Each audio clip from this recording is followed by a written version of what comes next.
Okay, so it is about 7:15 and it is the 20th of April, so about 2.5 months away from the end of the school year.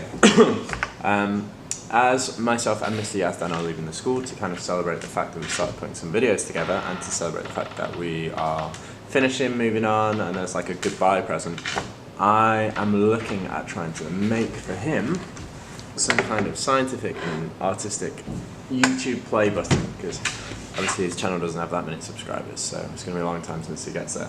So what I'm thinking about making is a kind of YouTube button that is a wire buzzer. So using some wire and bending it, and then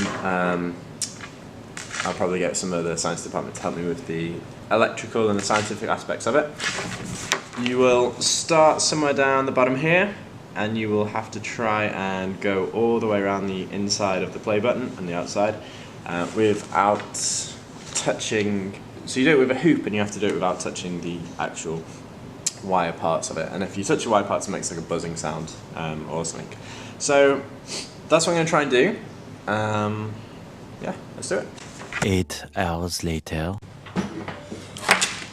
Okay, so I've learned 2 things about wire work so far. The first is that it's a lot more difficult than I originally thought it was going to be. I just thought it was going to be bending and very easily making the shape.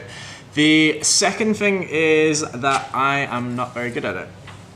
This is meant to be a draft of what the play button is going to look like. I think the thickness of wire that I've used is a little bit too thin to try and hold the shape, and I think maybe this one is designed more for using as a frame for something and then building something on top of it. So I'm moving across from this wire to this much thicker wire, so I'm going to give this a go and see how we get on, and hopefully have something that looks a bit more closer to this.